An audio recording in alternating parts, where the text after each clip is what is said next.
अस्सलामुअलैकुम, सितारों के सफ़र पर खुशामदीद।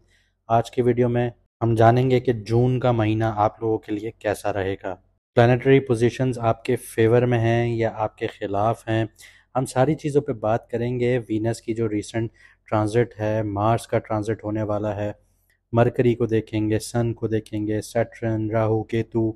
इसके अलावा मून को भी देखेंगे और देखेंगे कि कौन से दिन अच्छे होंगे इस महीने में, कौन से दिनों में आप लोगों को एहतियात करनी होगी। काम और पैसे के लिहाज से ये महीना कैसा होगा, प्यार और रिश्तों के हवाले से ये महीना कैसा होगा, आपकी हेल्थ और आपकी वेलबींग पर ये महीना कैसे असरअंदाज होगा, चैलेंजेस कौन से होंगे, मौके कहाँ पे आएंगे, स्टूडेंट्स के लिए ये महीना कैसा होगा, और इसके अलावा आपको रेमेडीज़ भी बताएंगे इस महीने की। आइए शुरू करते हैं। जून 2025 में एरीज के लिए सितारे कुछ खास करवट ले रहे हैं। फर्स्ट हाउस में वीनस की जो मौजूदगी है पूरे महीने आपकी पर्सनल चार्म और कॉन्फिडेंस को बूस्ट करेगी। जुपिटर आपके थर्ड हाउस में है तो आपकी कम्युनिकेशन स्किल्स और डिसीजन मेकिंग को भी यहाँ पे चमक मिल रही है। लेकिन राहु 11th हाउस में है यानी कि एक्वेरियस में है, तो कुछ इल्यूजन्स भी क्रिएट हो सकते हैं दोस्तों को लेके और मुनाफों को लेके। हर चीज़ जो चमक रही है ज़रूरी नहीं है कि सोना हो। मून की प्लेसमेंट और उसकी कंजंक्शंस आपके मूड स्विंग्स और डिसीजन मेकिंग में काफ़ी असर डाल रही हैं। इसके अलावा जब मून लिब्रा में होगा या मून स्कॉर्पियो में होगा तो इन दिनों में थोड़ा सा स्ट्रेस होगा, ओवर थिंकिंग वाले डेज हो सकते हैं, दिल पर पत्थर रखना पड़ेगा यहाँ पे। लेकिन 11th हाउस में जब मून होगा सजिटेरियस में और मून जब एरीज में होगा तो ऐसे दिनों में आपके नसीब का जो ताला है वो खुलना शुरू हो जाएगा। जो इस महीने के फेवरेबल डेज हैं वो 11, 14, 16, 20, 24 और 29 जून है। लेकिन जिन दिनों में आपने एहतियात करना है वो 6, 9, 18, 22, 27 है। आइए काम और पैसे के लिहाज से इस महीने को देखते हैं। मेहनत का फल क्या मिलने वाला है, आइए देखते हैं। आपका जो 10th हाउस है इस महीने खाली है, लेकिन मार्स 4th हाउस में बैठ के आपके 10th हाउस को एक्टिव कर रहा है, जो कि आपके करियर का घर है, आपकी पब्लिक इमेज का घर है। इसी के साथ साथ जुपिटर आपके 3rd हाउस में बैठा है और वो आपके 7th और 9th हाउस को इन्फ्लुएंस कर रहा है, यानी कि पार्टनरशिप को भी इन्फ्लुएंस कर रहा है और आपकी लक को भी इन्फ्लुएंस कर रहा है। और मार्स आपके डायरेक्टली 10th हाउस को इन्फ्लुएंस कर रहा है, तो एग्रेसिवनेस यहाँ पे देखने को मिलेगी काम को लेकर। साथ ही साथ जो लोग कम्युनिकेशन बेस्ड काम कर रहे हैं तो यहाँ पे आप लोगों को फ़ायदा हासिल हो सकता है। लेकिन फर्स्ट वीक में कंबस्ट होने की वजह से थोड़ा सा कम्युनिकेशन रिलेटेड कन्फ्यूजन्स भी आ सकती हैं, तो सोच समझ कर बोलिएगा वरना काम उल्टा भी हो सकता है। जुपिटर 7th हाउस को देख रहा है तो पार्टनरशिप में आप लोगों को कोई डील्स वगैरह मिल सकती हैं या आप लोग किसी बिजनेस वेंचर के बारे में सोच सकते हैं, उस पर काम स्टार्ट कर सकते हैं। इसी के साथ साथ जुपिटर आपके 9th हाउस को भी देख रहा है जो लक का घर है और हायर लर्निंग का घर है। तो अगर आप लोगों के पास कोई स्किल्स नहीं है तो एजुकेशन से रिलेटेड कोई स्किल्स हासिल कीजिए, बोलने से रिलेटेड कोई स्किल्स हासिल कीजिए, कोई लैंग्वेज सीखिए, कोई ऐसे कोर्सेज कीजिए जो आपको लॉन्ग टर्म में फ़ायदा दें, ये आपके लिए सूटेबल होगा। अगर बिजनेस और आपकी जॉब की बात करूं तो मार्स डायरेक्टली आपके 10th हाउस को देख रहा है। मार्स बहुत ज़्यादा यहाँ पे एग्रेसिव आपको बना रहा है, काम के लिहाज से आपकी अनबन हो सकती है, आपके सुपीरियर से, आपकी हायर अथॉरिटीज़ के साथ लड़ाई झगड़े हो सकते हैं, तो अपनी ज़बान पर आपको काबू रखना होगा। फाइनेंशियली बात करूं तो सन और मरकरी आपके 2nd हाउस में हैं तो फैमिली और इनकम का सोर्स फ़ायदे में रहेगा। लेकिन राहु आपके 11th हाउस में है तो दोस्ती के नाम पे फ्रॉड या फॉल्स प्रोमिसेस, झूठे वादे, ये इनसे बचना आप लोगों को ज़रूरी होगा। हर दोस्त भरोसे के लायक नहीं होता, हर दोस्त को हर चीज़ बताई नहीं जाती, तो इस तरह की सिचुएशंस आप लोगों के लिए क्रिएट होंगी, बहुत ज़्यादा ख्याल रखिएगा। आप किसी को यूज़ करना चाह रहे हैं, किसी से काम निकलवाना चाह रहे हैं, पता चले वही आपसे काम निकाल के चला जाए, तो इस चीज़ को समझिएगा। इसके अलावा जो लोग स्किल बेस्ड काम कर रहे हैं या जिन्होंने खुद प्रोजेक्ट स्टार्ट किए हैं उनको प्रोग्रेस देखने को मिलेगी।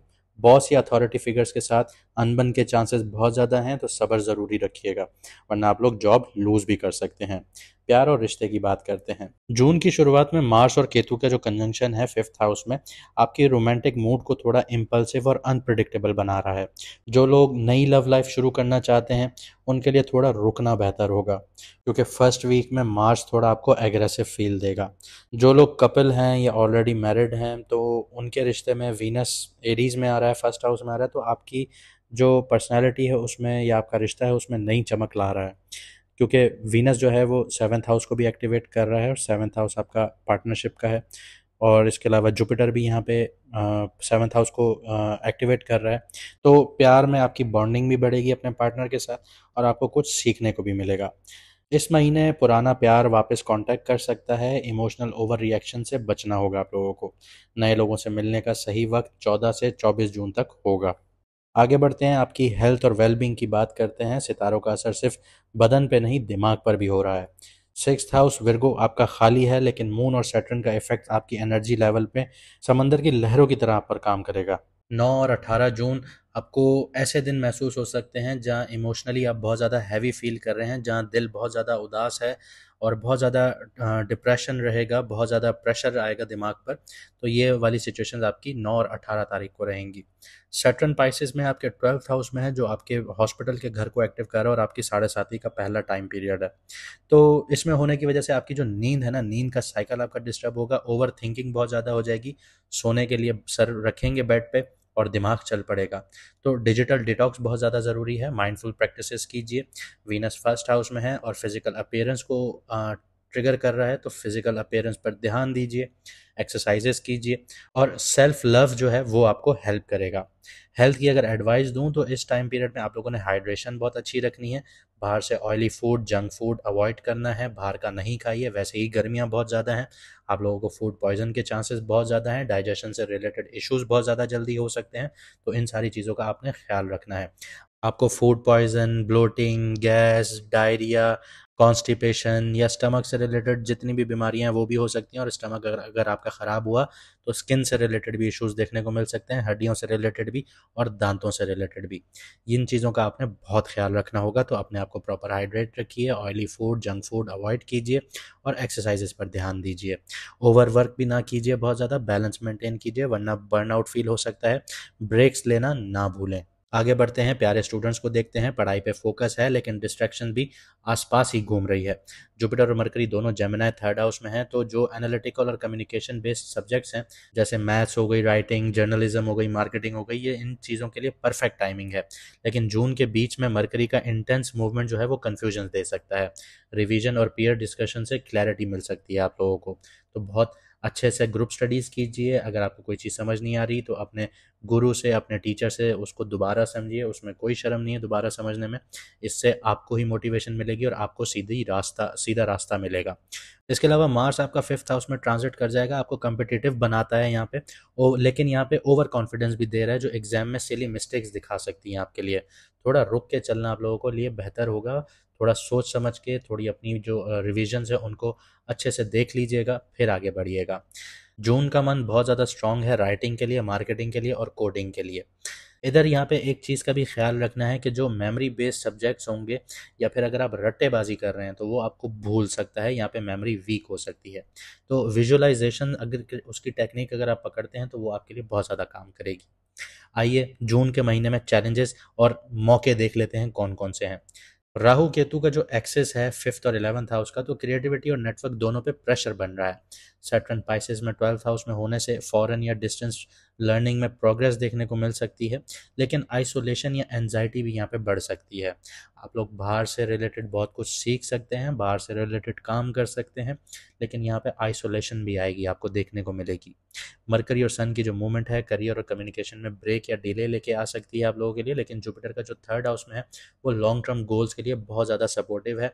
अगर आप लोग लॉन्ग टर्म में कामयाब होना चाहते हैं तो एआई बेस्ड काम कीजिए या कोई ऐसे काम कीजिए जो आज की दुनिया से जुड़े हुए हैं, आईटी रिलेटेड है, कोई लैंग्वेज सीखिए, लैंग्वेज का कोर्स कीजिए, आप एआई का कोर्स कीजिए। और भी बहुत सारे कोर्सेज हैं जो आज की दुनिया से जुड़े हुए हैं। ग्लोबलाइजेशन का दौर है, आप लोग यूट्यूब उठाइए, आप लोग कोई भी चीज़ उठाइए, आपको नज़र आ जाएगा कि कौन से कोर्स करने बेहतर हैं, कौन से नहीं हैं। आप लोग कमेंट सेक्शन में भी लिख सकते हैं, हम आपको बता देंगे उस वक्त।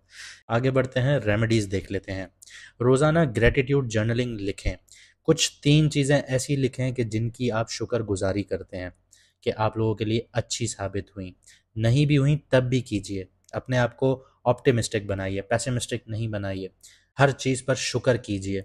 अब दिन में बैठिए, 3 चीज़ें सोचिए कि आपके साथ आज क्या हुई, उनका शुक्र कीजिए। ये आपको पॉजिटिव बनाएगा। इसके अलावा किसी स्टूडेंट या वर्कर को स्टेशनरी या लंच डोनेट करें, सदका करें, दान करें। ये आपके लिए इस महीने फ़ायदेमंद रहेगा। और रोज़ करें। रोज़ का अगर आप 50 रुपये या 100 रुपये किसी को कुछ खिला रहे हैं तो इससे आपकी जेब पे कोई असर नहीं होगा, लेकिन आपके पास आएगा बहुत कुछ। रात को सोने से पहले 10 मिनट के लिए फ़ोन बंद करके डीप ब्रीदिंग करें। ये आपकी जो एंजाइटी लेवल जो बढ़ेगा या आपकी जो सबकॉन्शियस माइंड एक्टिव होना शुरू हो जाएगा, उसको कंट्रोल करने में मदद करेगा। देखिए, सितारों की चमक जो है वो तभी काम करती है जब आप खुद भी चमकने की कोशिश करते हैं। जून 2025 आप लोगों के लिए टेस्टिंग और ट्रस्टिंग दोनों वाला फेज होगा। दिल से काम कीजिए, सितारे रास्ता खुद बना देंगे आपका। तो ये था इस महीने का हॉरोस्कोप।